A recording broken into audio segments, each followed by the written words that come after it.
We're at Crystal Bridges Museum of American Art, and we're standing in front of Rosa Rolanda's self-portrait from 1939.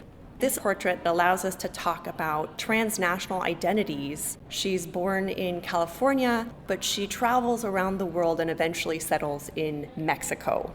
Rolanda was an artist of both Mexican and Scottish descent, and for her, self-portraiture and creative work was an important part of her self-exploration.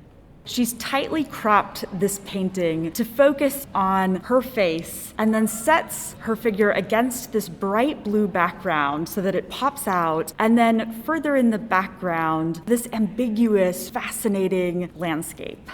We're seeing her from the shoulders up. She's looking off to the side. Her eyes are sizable, and she has this hairstyle fashioned from the 1930s that's set up with two white flowers. And then there is this swallowtail butterfly at the nape of her neck.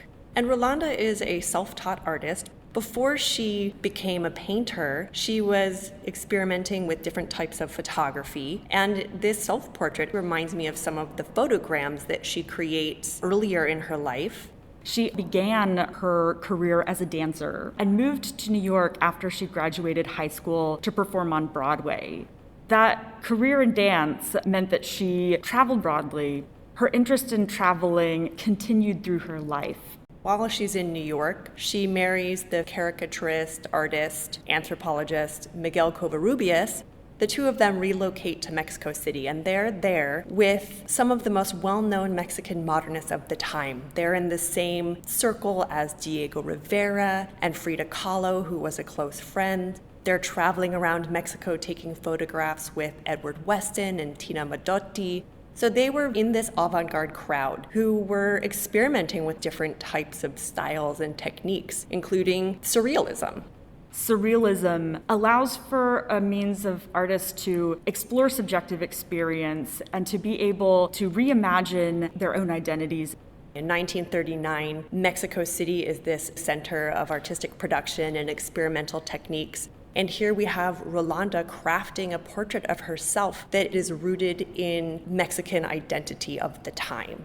If we look at the landscape, we see a snow-capped volcano in the background, and then closer to the curve of her neck, we see a flat-capped volcano. And these are the famed Popocatépetl and Iztaccíhuatl volcanoes that surround the Valley of Mexico.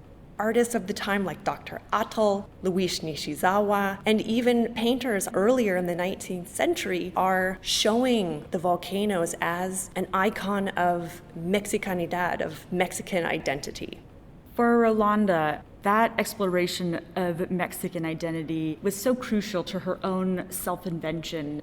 The butterfly going through this metamorphosis makes me think of her identity as an artist who is attempting to figure out who she is. That butterfly is unexpected, and that seems like a subtle hint to surrealism. That sense in which things that might be familiar to us can become strange through something like the placement. She almost becomes part of the landscape. Notice how the volcano next to her neck has the same swoop. And even the way that her hair is fashioned seems to mimic the fantastical landscape elements in the scene, because while we have volcanoes that are identifiable in Mexico City, this is not what the landscape of the Valley of Mexico looks like. The importance of self-portraiture within the circle of Mexican artists at this time is probably best known through the work of Frida Kahlo, who's become so beloved and acclaimed for her self-portraits. But Kahlo was part of this larger circle of individuals, including Rolanda, who used self-portraiture for their own artistic aims. This rich moment in the city's history where especially female artists who were associated with Surrealism were finding that they could express themselves in ways that maybe they weren't able to before. Rosa Rolanda has largely been overlooked in scholarship, in exhibitions, and I think it's high time that we get to know more about her.